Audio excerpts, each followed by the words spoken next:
He was born in an extremely impoverished area of the Congo. No water, no electricity. He learned of the United States and later legally immigrated to the United States, arrived in California, and after a few years of total determination, he received his doctorate degree. And now his vision is to return to the Congo to give others the hope he is experiencing. You've got to listen to Dr. Sebahizi, a great story. Hi there, and thank you for joining us on the Overcomers Overcoming podcast. We feature those who are in the process of overcoming or have overcome any type of life encounter, life obstacle that at the time seemed to be almost insurmountable. With this podcast, we have three objectives in mind. Our first objective is we want you to know with a confident resolve you are not alone. We want to work with you. We want you to know there are others who are working with you, who want to help you through whatever you are encountering, and together we will get through whatever you're experiencing. Our second objective is there are multiple options for any life encounter you are facing. We want to help you develop a resolve that there are various options and solutions to any life dilemma. Our third objective is to help you with critical thinking skills. If you're encountering something that was possibly a decision you made sometime in the past, and if you had the opportunity for a life redo, you would make a different decision. We want to help you with those critical thinking skills that can help you make an informed decision and not encounter what you're going through at the moment. We are the Cooper Culture, a veteran-owned business. We work with business personnel and families to develop and sustain connected relationship cultures within their families and organizations. That type organization is one where people feel wanted, appreciated, and genuinely a part of that organization. I'm with my wife and business partner, Marty, who has helped me facilitate this podcast. Today we feature Dr. Fidele Sebahizi, one of the most amazing life stories we have heard in our podcasting. He tells us about coming from a very remote place in the Congo jungle, no water, electricity. It is the most life-depressing situation a person can be in, but he learned about the United States and came to San Diego as a refugee, and he has made a great life for himself. You will learn from him his determined attitude that he will excel. While being in the United States, he has gotten his doctorate degree and he is moving on. Marty, it's a great story. What can our listeners take away from Dr. Sebahizi? He has an amazing story, and you would think when you hear his story, you would think he wouldn't have the positive attitude he has when he's gone from living in what we would consider horrible conditions. They knew nothing else. And then going to a refugees camp, seeing what he saw there, and escaping that and coming to America, no money. He did have some help from other organizations that help refugees, but his attitude and going back to school and getting a doctorate. And he has the best personality, and he wants to help people, and he wants to go back to his own country and help them have a better life. Through his faith in God, he set aside all excuses and he moved on. What an incredible story. Let's listen and learn together. Dr. Fidele Sebahizi, great to have you with us. Our listeners are going to be very intrigued with your story of where you have come from, Africa, small village. You had to escape alive because it was a war-torn area, and you've come to the United States and you have overcome a lot of adversity to get to where you are. Congratulations. It's great to have you. Dr. Sebahizi, our listeners will be very interested in learning your story, your background, and how did you do all of this? Welcome aboard. Thanks so much, sir, for having me. Start us from the beginning, as far back as you want, but you were, if I understand correctly, raised in a very small mountainous village, and it was a war-torn area, and you didn't even have electricity and running water, if I'm understanding correctly. That is correct. I was born in a small, I call it poor village because it was poor. That's how it was. With no electricity, no roads, no yeah, of course, if you don't have electricity, you don't have TV, you don't have fridge. We didn't have uh any advancements, or advanced technologies that we see today or even in the past. So I grew up in that village. Even laundry, we had to do laundry in a river. So everything was done manually. So I spent about 12 years in that village. In 1996, that's when we had what we call the first Congo War. And it started as a revolutionary war, but it turned out that it was, but even before the war started, because my tribe, my ethnic community called the Banyamulenge, was being prosecuted, was being discriminated against. So that's how the war started. We ended up fleeing the village. We moved to a nearby city, still in the Congo. It's called Uvira. So we stay there. My family stayed there for about 8 years. So even within the 8 years, we went through a lot, like small battles here and there. In 2004, it was our time, my family time, and with other tribal families, we we fled from the Congo, and we went to Burundi. It's a neighboring country. And we went into a refugee camp, a United Nations a refugee camp called Gatumba in Burundi. It was at the border with the Congo, so within a few miles from the Congo. So we stayed there for about 2 months, and the armed people who made us flee our country, they attacked us in that refugee camp.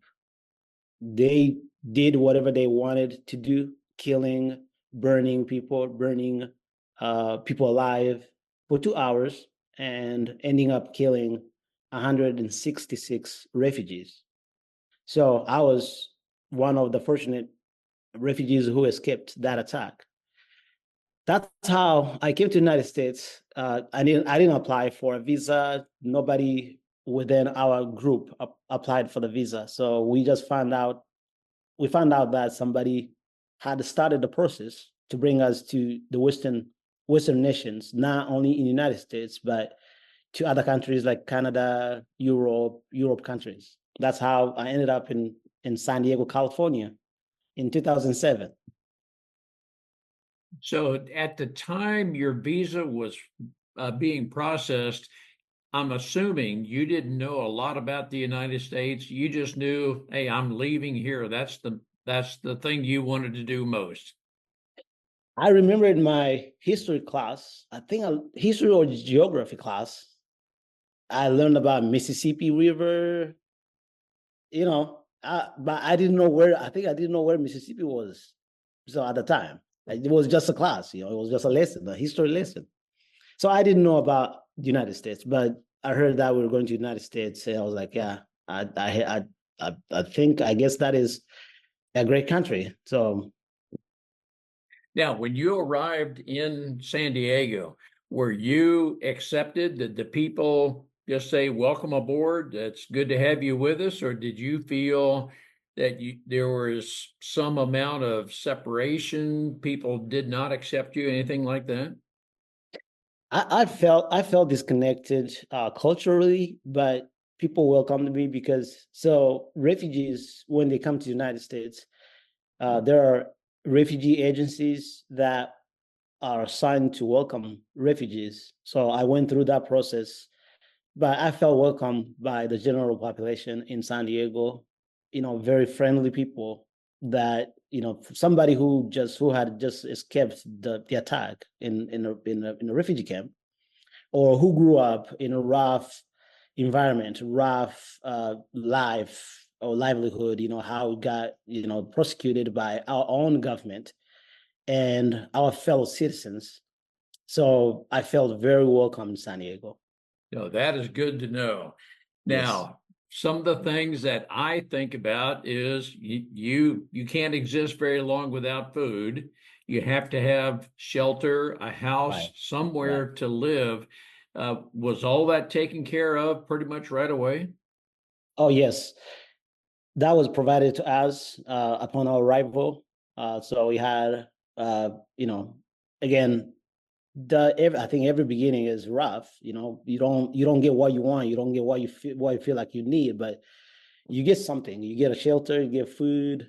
Even transportation, stuff like that. So yeah. All right. So were you in did the U.S. Embassy or was it the California government, the federal government? Do you remember who actually took care of you that brought you in and helped provide you with the money and job and so forth until you're able to get established on your own? So yeah, as I said, refugees don't see government right away. Like they don't see, representatives of the government, local, state, or federal.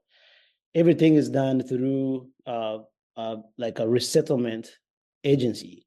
So that's how we get the money from the government. So the government sends the money to those agencies, and those agencies give us money. That's how refugees get here first, and that's how they get taken care of.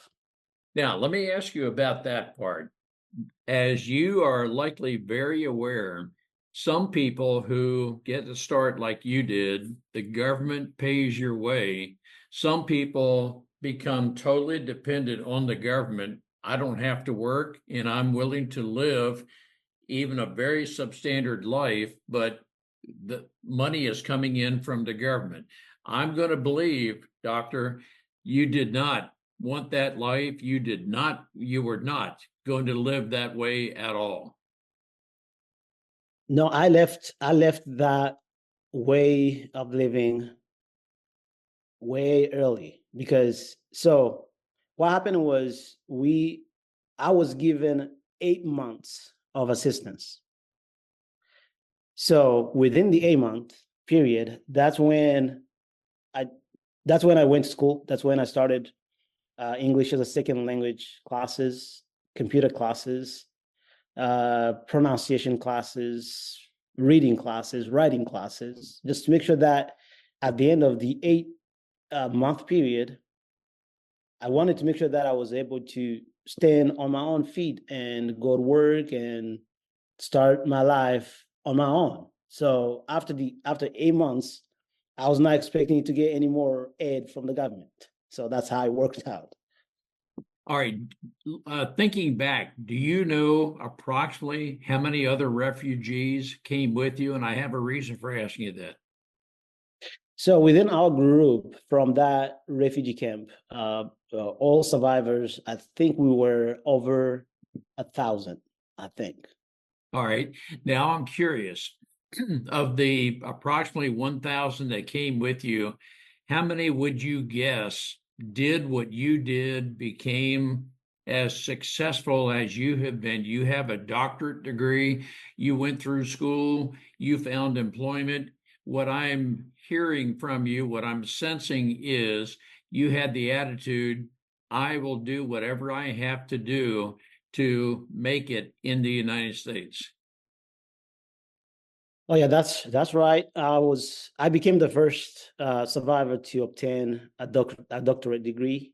So the first one within our group got her doctorate degree probably 2 years ago. So I became the second one to get that degree. And I became the first one to become a police officer in the United States. So I was like, no, I need to step up. I need to do something that, yeah, my focus was to do or to go beyond everything that was possible, because I was like, I'm being given all these opportunities. I need to make sure that I do my best. I love your attitude.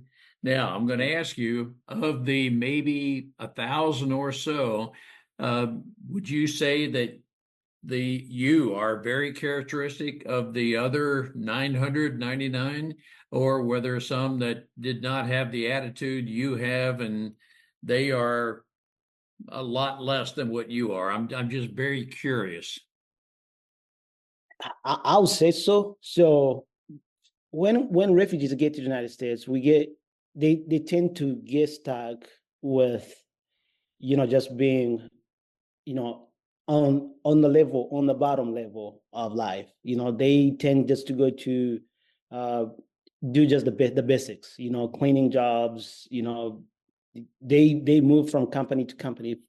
Just doing the same thing, and because of a lot of obstacles, like cultural, language wise, like they don't I don't know if I would say they don't have a chance, or they don't push themselves to learn and get out of that situation, but they tend to get stuck there.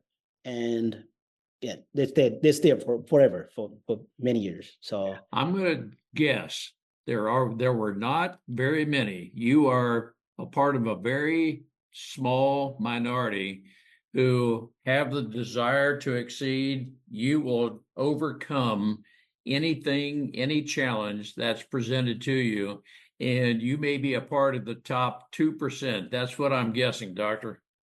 yes, sir. Well, congratulations. I want to ask, did you speak any English when you came? I did not.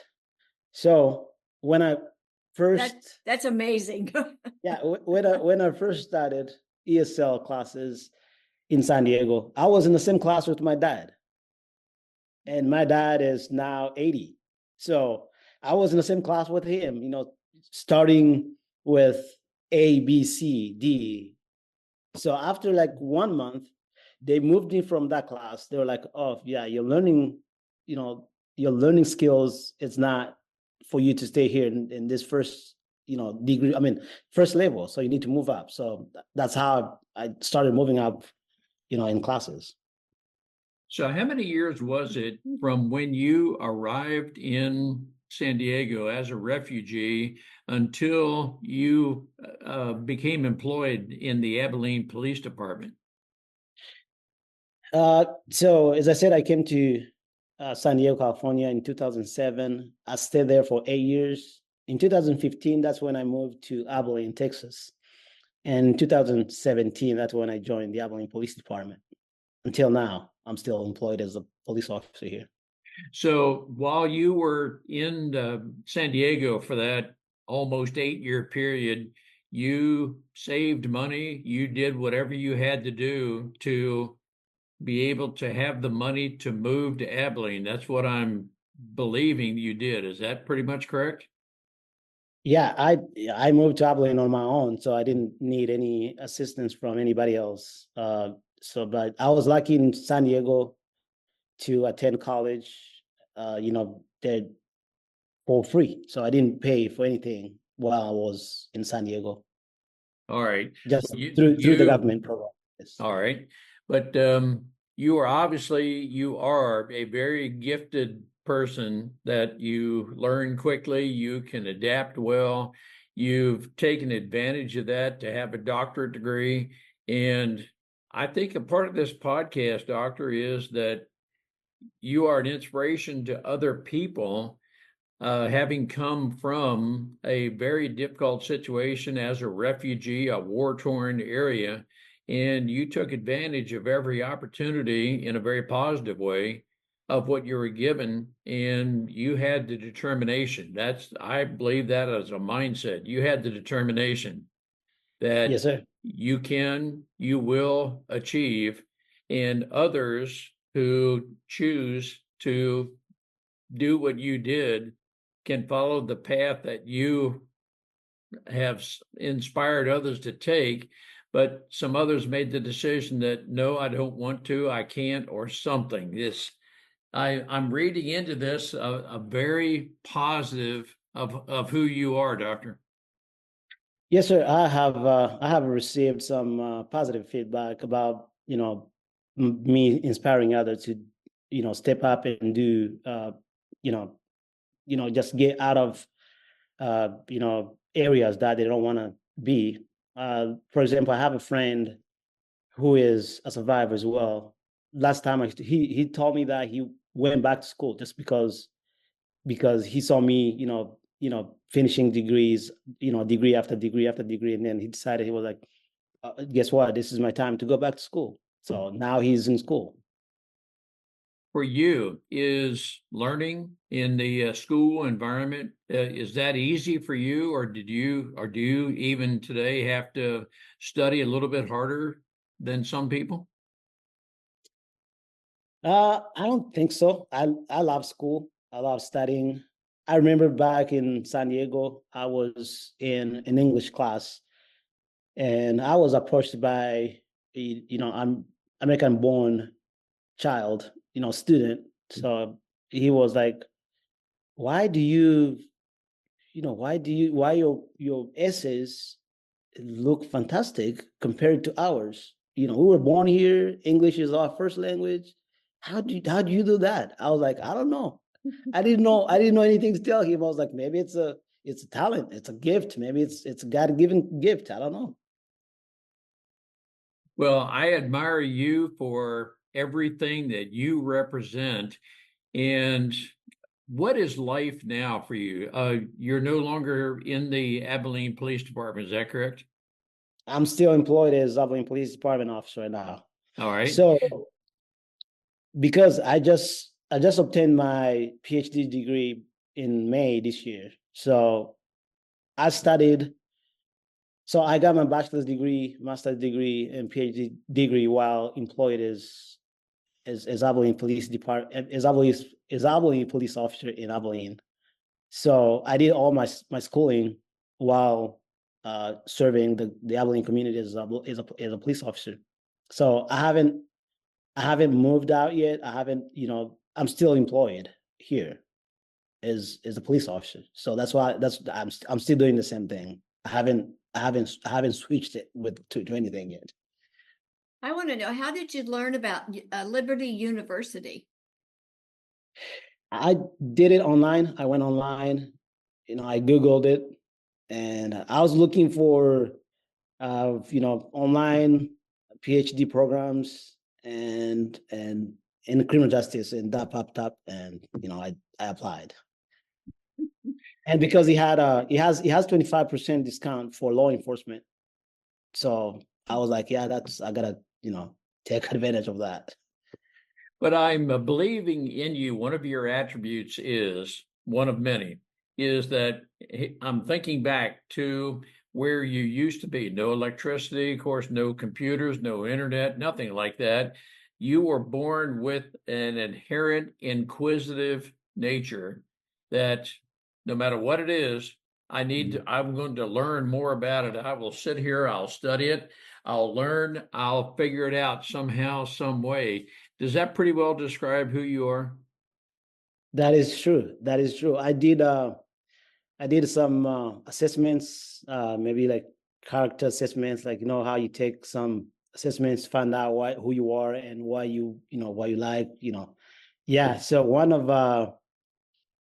of my characteristics, or I don't know how to call that. So it's learning. Yes. I'm just a learner. I'm somebody who wants to learn new things. I don't get tired learning. I like to learn. Yep, that's a very positive attribute. I can sense that very clearly in you.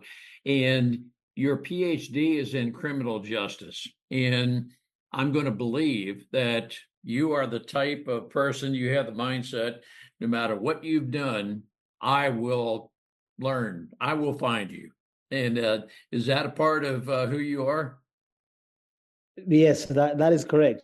I've been told by many family members when I was going to school, they were they were tired of me. I was like, why are you tired of me when I'm not tired? I'm still into this, still learning. But they kept asking, why, you're still going to school. You haven't finished yet? What's going on, man?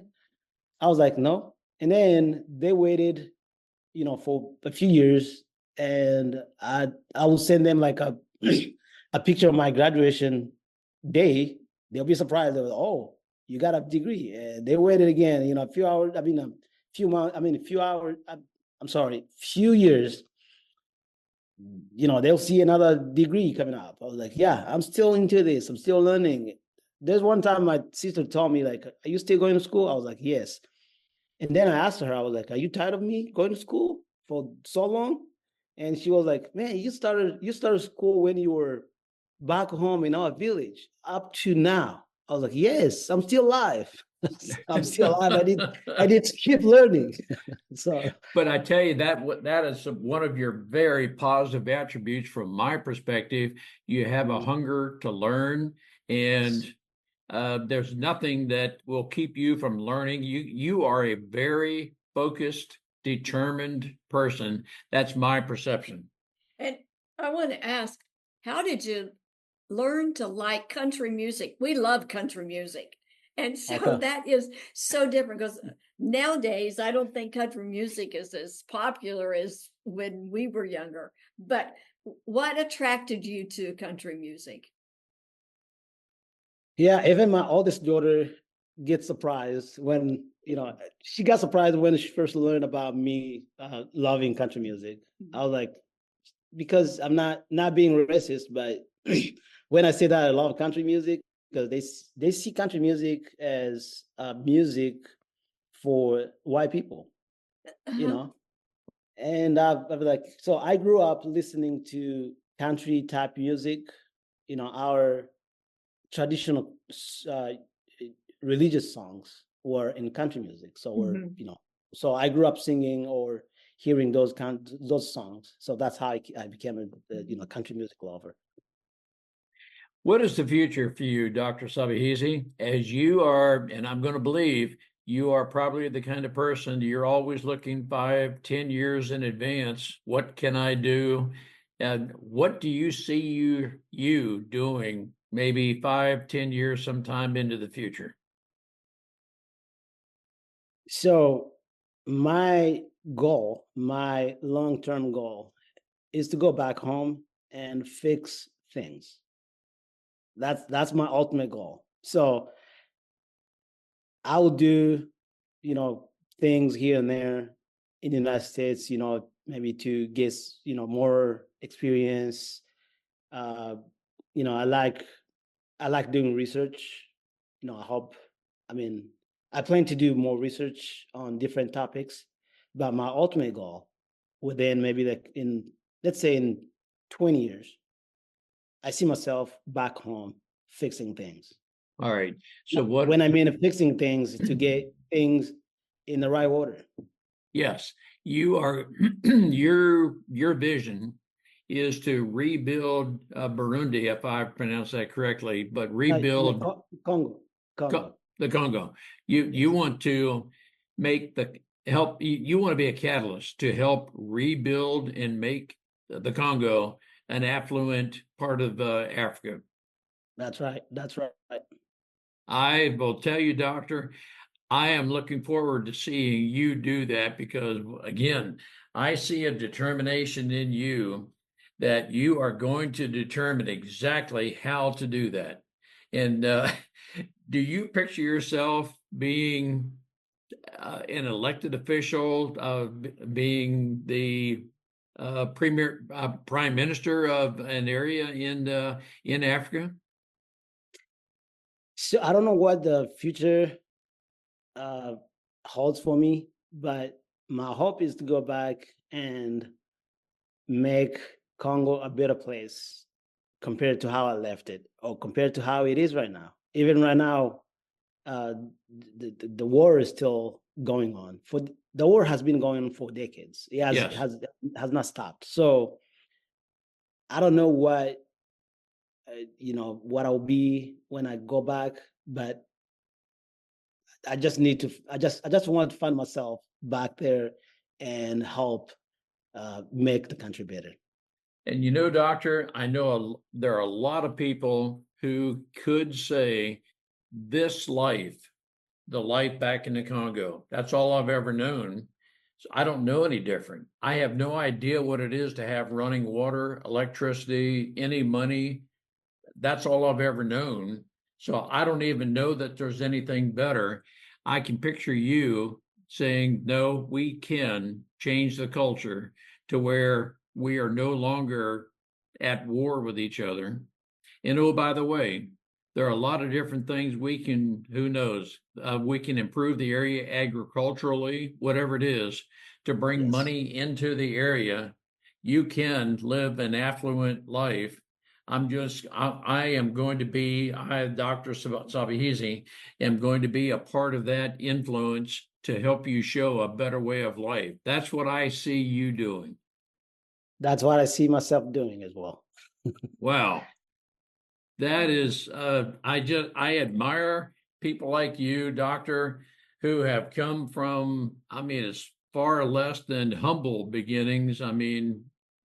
You could have proclaimed yourself to be a victim of, and I will tell you that no, you're a victor over, and you've made such a good life for yourself, and you want to pass it on and help others become even better. That is such an admirable quality. Our listeners need to hear that kind of inspiration from you. That one of my objectives, our objectives in this podcast series, is through people like you, we can inspire others to do even more. Doctor, you are a great inspiration. Yes, sir. That is right. So telling stories, orally, it can be a challenge, and you don't spread your message as far as you want. So that's why I decided to write a book. It's a memoir. It's called "Creating a Life from the Ashes." It just came out about a month ago. So it is full of inspirational stories from my village to Abilene, Texas. So, is your book available right now through Amazon and other places that sell books? Yes, it is. It is available right now through Amazon and through Ingram Spark for wholesale distribution. Yes. Creating a And Life from the Ashes. yes. Doctor, we want to help promote that book. We want to inspire others to get through the ashes of life. And Yes, sir. you are that inspiration that you just, I'm going to guess you would say there's nothing so bad, no valley so deep that with enough inspiration, with enough willpower, you can make something positive out of even something extremely negative. Is that one of your messages? That is right. So my philosophy is not to run away from struggles, but to stand in front of struggles head on and challenge the challenges instead of running from the challenges. That's my philosophy, and that works wonders. So another way of saying what you said is just look toward and go toward the struggles, and you will overcome. Now, I'm curious, did you have other people that helped inspire you, mentor you, anything like that as you were going through this journey? Uh, I don't think so. All this, all the credit goes back to God. I'm a believer in Jesus Christ, so that's my mentor. That's my guide. So he did all this. Thank you for giving Jesus Christ, our Lord and Savior, the credit for what you're able to endure. Is faith in the Lord something that is very prevalent in your former village, or are you one of the very few that had to come from to become a believer? No, I'm not the first one. I'm not even among the few. Generally, my tribe is, even the Congo, the entire Congo. It has more believers than unbelievers. So we believe in Jesus Christ. We grew up singing church songs. That's where I mentioned, country music type songs. So we grew up in that religious culture, if you can say that. Yes.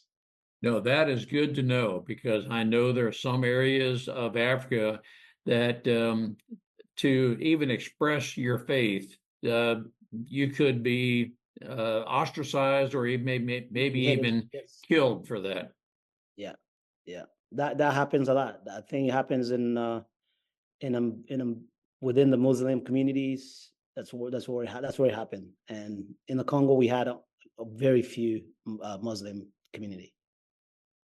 Doctor, on behalf of our listeners, I want to thank you for the life that you have led, you are leading, and we want to be a part of continuing this dialogue to see just what a great influence you're going to be on the Congo, to other people in the United States. You're just a great inspiration of having overcome a very difficult past. But again, one of the admirable things I can hear you saying, nothing is going to keep you from achieving the greater good, because God has and will continue to empower you. Yes, sir. Yes, sir. Thanks so much for having me, all of you. So it is my pleasure and honor. Thank you, Doctor. We look forward to continuing our dialogue. Thanks so much. We appreciate having the opportunity to share our and our guests' life experiences with you. The Cooper Culture advances organizations to achieve and sustain high retention rates, connected communication, and trust through personality insights and principled leadership. You can contact us at our website, thecooperculture.com, and you can contact us directly at ron@thecooperculture.com or Marty, Marty, at thecooperculture.com. We work with you to help assess aspects of your culture to advance the environment and people to their best performance. We do that through our staff of certified personal performance coaches, leadership trainers, keynote speakers, and disc personality behavior experts. You can book a speaking engagement directly through our website by contacting us at ron@thecooperculture.com. We look forward to sharing our life experiences with you, some of which are profound, some of which are pretty funny. Some of those life experiences are ones we'll never do that again, because we've been through stuff. We truly look forward to working with you, speaking with you, helping advance you in any way that we can.